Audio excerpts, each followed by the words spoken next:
that's the biggest thing I work with clients with a lot is, they start this side hustle and people come up to you and they're like, what do you do? And they're like, oh, I do coding and then I do some real estate on the side. I'm like, no, you need to start switching that. Start introducing yourself as a real estate investor and you do some coding on the side, right? Because that starts to get you into the mindset of being the business owner, being the real estate guy or girl. And that's what starts to help you being consistent with that work when you got to be at your 9 to 5 also. So I want to switch gears here. I want to talk a lot more mindset because, obviously you're a mindset coach. And so with people that are struggling to get their 9 to 5 and people specifically that want to go start that side hustle, they want to get into real estate investing, they want to start that business. The biggest mistake that I see is they go to the wrong people for advice. The people that have never done the thing that they're looking to do are often friends, family members, coworkers, and those folks they tend to go to for advice. And unfortunately, those people have never done the thing they're looking to do. And so they talk them out of pursuing their dreams. They talk them out of taking risks, doing the actual thing. And so a lot of people never get started because of that. I always say, stop listening to people closest to you and start listening to people closest to your goals. It's the quickest way to improve your life. Why do you think that is? Their friends or their family, their intentions are pure. They want them to be safe. And the reason why is because that's how they live their whole life, is keeping it safe. Or maybe they tried to take one swing in their life and they failed. So they just kind of, this blanket statement, like none of it works. And so they kind of play it safe their whole life. And so then they go to their loved one who's coming to them there for advice. And they're like, they give them that advice and it's out of their own pain or their lack of taking their swings over and over, because no one hits a home run on their first swing, right? Like, very rarely does that happen. So they're doing it to protect them. But the problem is that if, like you were saying, that if you listen to people, the question I always ask people is, would you trade places with them? Like, would you really want to trade lives with them? Would you trade lives with your mom and your dad or your friend that's, stuck at work for the next 40 years? Or would you want to trade places with someone like you, Rich, right? Like, who do you want to trade places with? And if you're like, I would trade places with Rich, but not them, then that's who you should listen to. Right. And so because they live in fear instead of like what they can do if they had a proven system to get them there. A lot of times, no one's ever walked down the path with a proven system. I always tell people, is there a system that could be followed and duplicated? And if so, then you have a recipe for success. Most people just go off of just winging it, and that's why they fail. Yeah, that's really good. What do you think the most important attribute is for the folks that are looking to take action and get into that side hustle, get into the business, and actually escape the 9 to 5? The first thing is you got to stop seeing your 9 to 5 as something bad. Like, I'm the guy, I'm in all my mastermind groups, I'm the guy that's like, don't quit your job. Why? Because if you quit your job, you're living off of you're watching money dwindle down for the most part, especially if you're new in a game. And so most people right away, what happens is they start watching their money go away. They're not making progress here. So what kicks in? Fear. So now fear is the one making your decisions. And a decision made from fear is always the wrong decision, right? And so I look at your job as a way to fuel your future and your investments, and that's going to get you free faster. And even when you do have a certain amount of, like we say, like pick your financial freedom number, right? It's like, even if it's like 10 grand and you hit it, it's like, well, you can easily take the money that you have at your job and the money that you have in passive income and accelerate that and double it faster than you did the first 10,000. So I look at jobs as being an asset for you and not something that hinders you. Now on time it can, but that's why you have your 5 to 9 or 5 to 10 where you're burning the midnight oil. You got to do what you got to do. Most people aren't willing to do that because it's uncomfortable. They value sleep more than their freedom, and they want short-term success and pleasure versus long-term. So there's a lot there. Yeah, I agree. And I think it depends on the person. So like you talk about, hey, like the 9 to 5 is a good thing. I agree. It is a good thing. I think for most people, I had a 9 to 5 for many years. And for the previous 11 years before I got into real estate investing and entrepreneurship, I was a 11-year air traffic controller for the FAA. And I was working 56 hours a week as an air traffic controller, 6 days a week, nights, weekends, holidays, I was working. And I got into real estate investing as a side hustle. And I wanted it so bad. So I was just like literally like eating, breathing, sleeping real estate investing. I was reading books. I was listening to podcasts. I was going to meetups before I even owned any real estate. And so for me, I ended up doing it as a side hustle first. So while I kept the day job, and as I started building some passive income on the side, once I had about 75 to 80% of what I thought I needed to survive, that's when I punched out.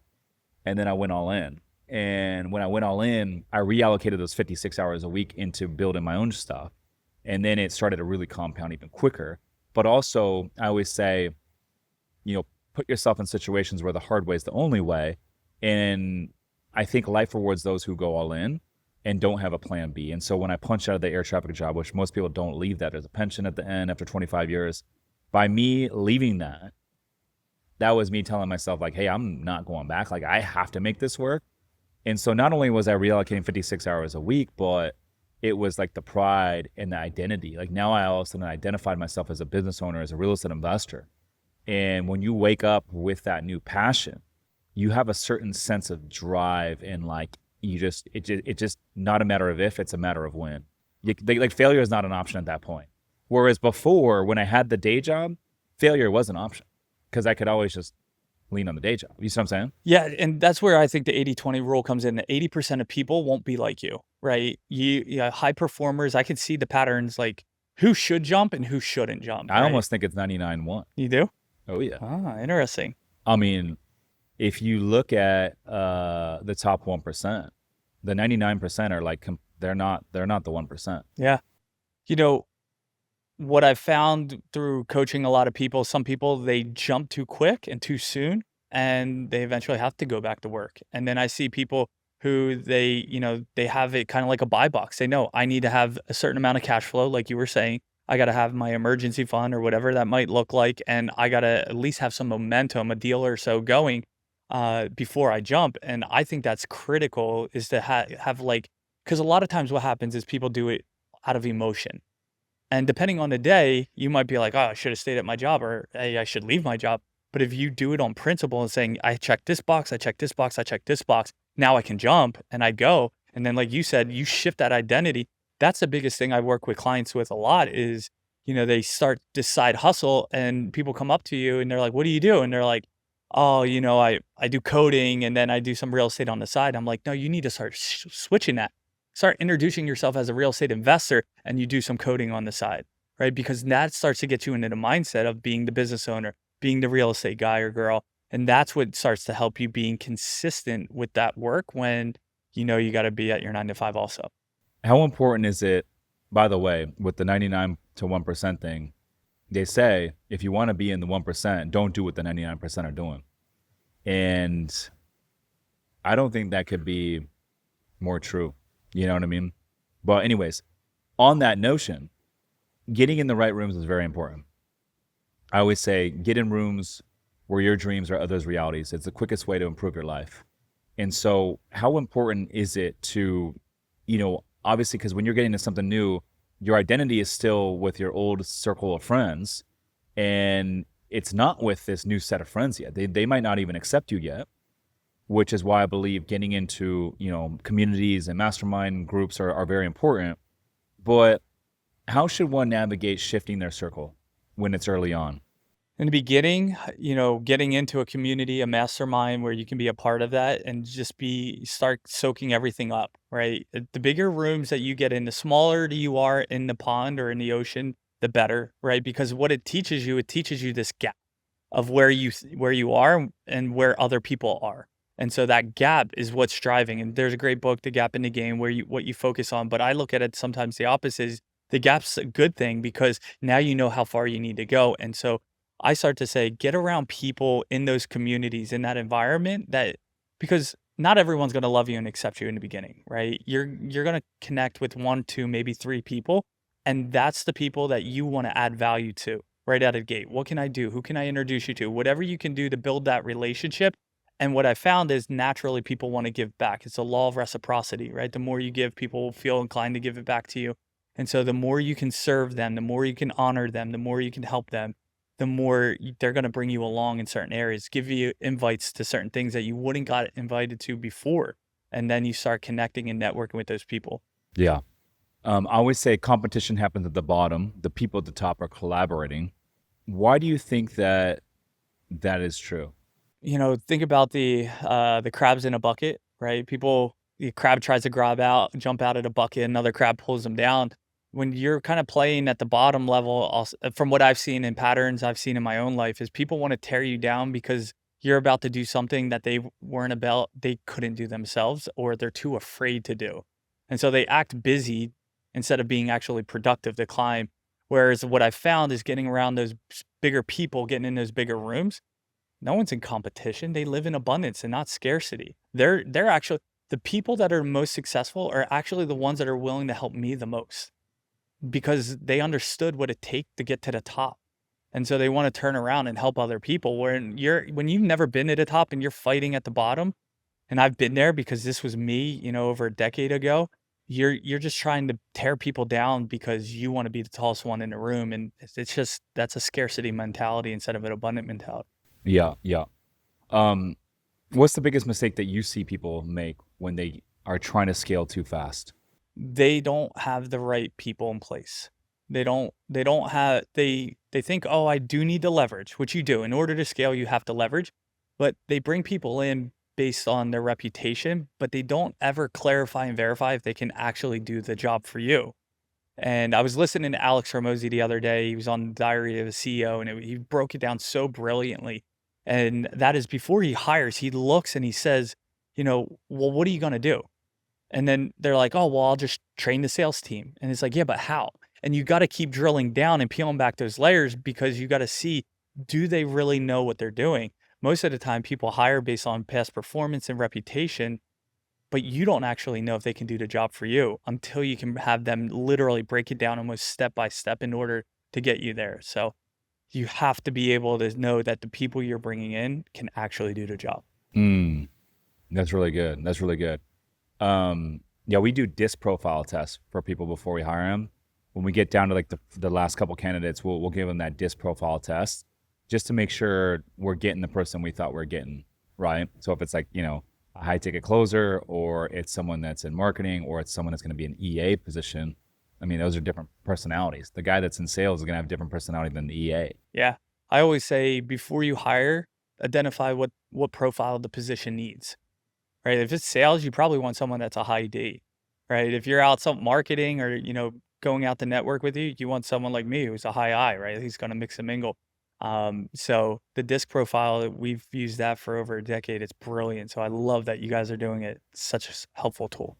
So for me, man, one of the biggest hacks I think in business and growing overall is having a life partner that supports your vision. Because let's face it, as a single dude out, like you got a lot of distractions going on. Going out and setting up on dates, that's like another full-time job. And then when you're going out on these dates, you're drinking, you're going to these networking events and all that. It's a lot. It can be draining. And so I personally have grown the most when I'm in a good relationship where I'm super aligned with my partner.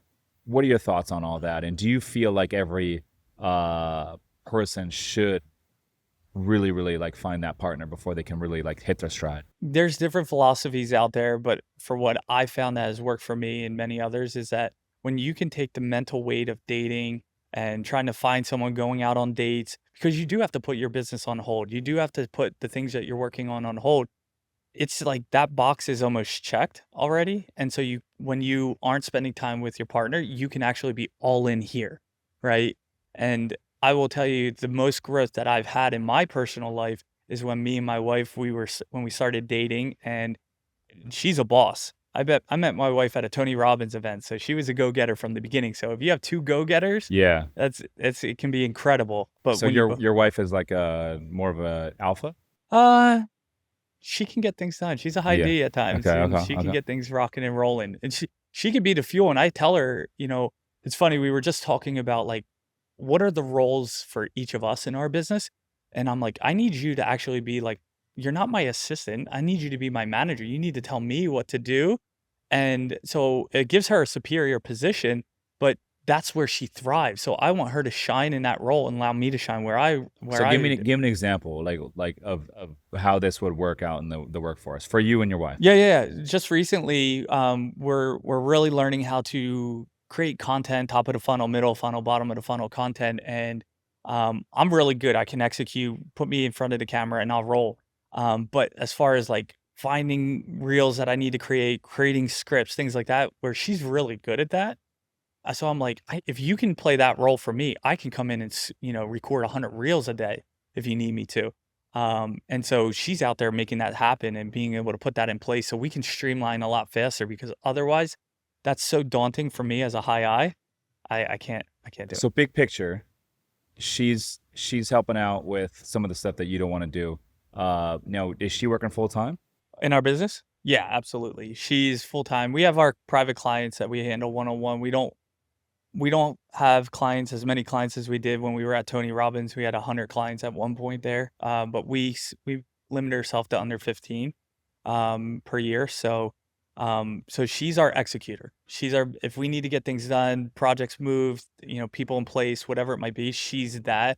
She's also our aesthetics, because we found out that I do not have an eye for aesthetics, so she's way better at that than I am. But so we've learned our roles over time, but the more we can define it in our SOPs, the better. And it just makes it easy, because if she's like, hey, can you do this? I'm like, that's not my role. You're way better at it than I am. So we kind of have established that now, and for our team too. Yeah.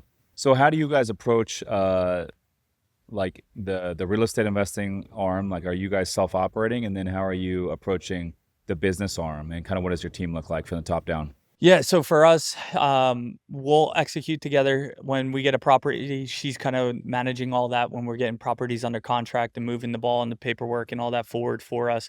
As far as aesthetics, she'll handle that once we close, get the place going. But if there's any rehab or, getting people on board, that's my department. I'm usually focusing on that. And then once we're kind of buttoned up in our deals, she'll kind of just manage the week-to-week stuff here and there. It's not too much work. But as far as kind of like our structure for us, especially in like the coaching, I'm more of like the lead gen guy. She's more of the paperwork, back end stuff, everything we need to do there. And then she manages our team of coaches that work for us, or our VAs that work in our businesses or our real estate business. So she really handles a lot of that for us, because that's too tedious for me. I love it. I love it. Joe, appreciate you coming on, man. I can't wait to, get to know you better this weekend out on the boat with our holiday party, everything that we're doing out here. But where can the folks get in touch with you if they want to learn more, your podcast, all that good stuff? Yeah, you can check us out on YouTube or on Apple and Spotify for our podcast, Families for Financial Freedom. And if you want to connect with me directly on Instagram at the Joe Moffet, and that's the best spot to get me. There it is. He is Joe Moffet. I am Rich Summers. Listeners, thanks for tuning in. We'll see you guys on the next one. Peace.